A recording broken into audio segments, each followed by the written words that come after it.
Vad har du där, Anton? Va? Vad har du där? Nallar?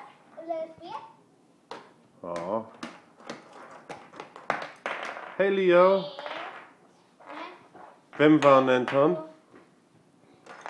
Jag räknar bara. Okej. 3, 4, 5, 6, 7, 8, 9, 10, 11. Det ska faktiskt vara 12. Men jag har tappat den under sängen. Okej. Så vem vann? Du eller lillebror? Lillebror förlorade, jag vann.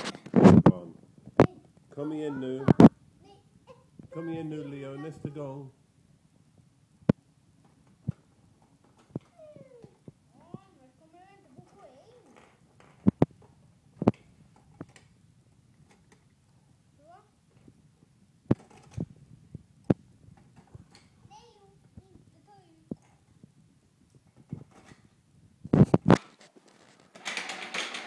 Okej, kom igen. Kom igen Leo.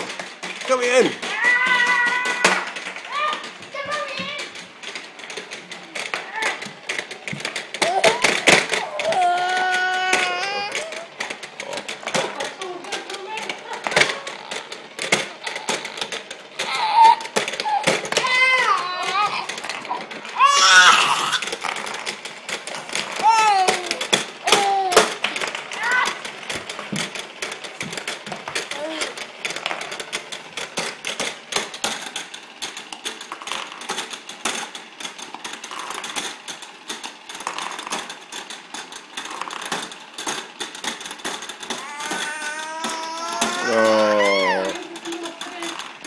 Det är lite svårt för lilla man.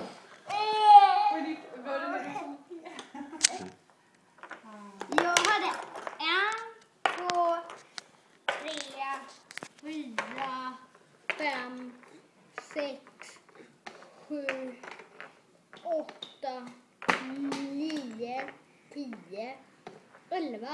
Som jag hade innan. Ja, så vem vann? Jag är ju förlorad. Nu han börjar. Nu han kan. En liten bara. Hej då. Bye bye.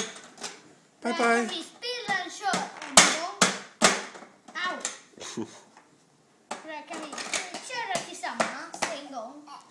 Nej, jag måste åka snart. Jag måste gå. Jag har en möte nu. Lilla man ska spela.